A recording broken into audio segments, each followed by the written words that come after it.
Siamo con Kim Sarandei, oggi una vittoria 7-4, forse un po' complicata. Sapevamo che era una partita complicata sin dall'inizio perché il Cagliari è un'ottimissima squadra,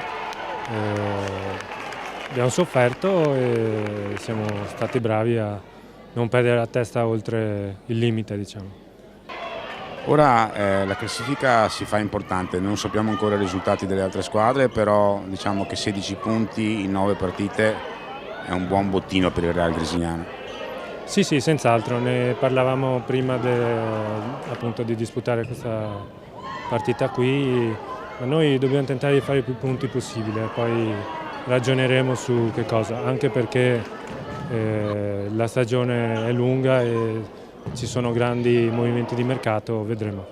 Questa è la terza vittoria consecutiva che fa il Real Grisignano, il gioco c'è, è buono, produce anche punti. Come mantenere questa condizione?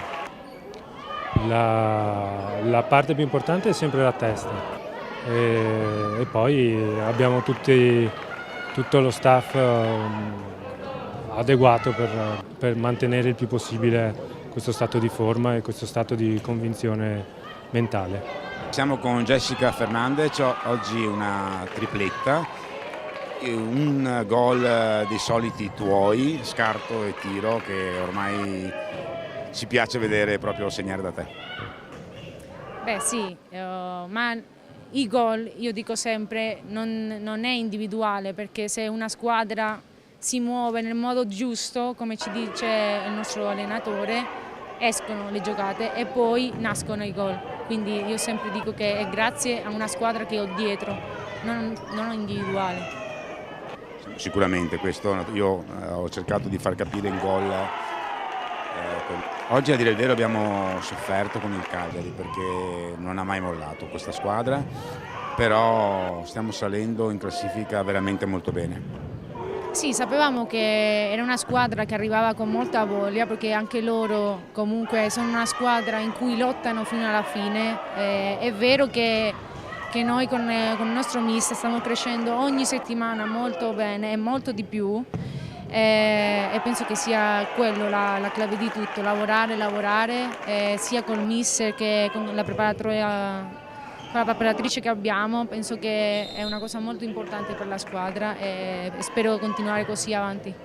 Siamo con Sofia Miola, oggi è ritornata tra i pali dopo un periodo che stavi non tanto bene, però hai fatto una grande partita perché il Cagliari non ha mai mollato e praticamente nei momenti decisivi hai fatto almeno 3 interventi decisivi, appunto. Sì, diciamo che ci abbiamo messa tutta e abbiamo lavorato in settimana, abbiamo preparato la partita e è riuscito bene, diciamo. Quindi abbiamo lavorato e questi sono stati i risultati ottenuti, insomma. Poi sul 6-3 abbiamo visto una cosa mai vista secondo me di un portiere, il punteggio ormai andava verso la nostra vittoria, però hai fatto un doppio intervento, spiegacelo un attimo, quella che prima l'hai parata e poi di piedi. Sì, diciamo che l'importante è mai mollare, quindi io mi punto principalmente su una cosa: buttati su tutti i palloni, anche su quelli impossibili, e io mi sono buttata e ci sono arrivata, quindi questo è l'importante. Diciamo che il duello tra portieri è uno stimolo a far sempre meglio e questo ci aiuta anche a crescere sempre di più. Diciamo che resterei qua perché c'è più duello, c'è più adrenalina, c'è più combattimento, diciamo, tra il posto fisso, ecco.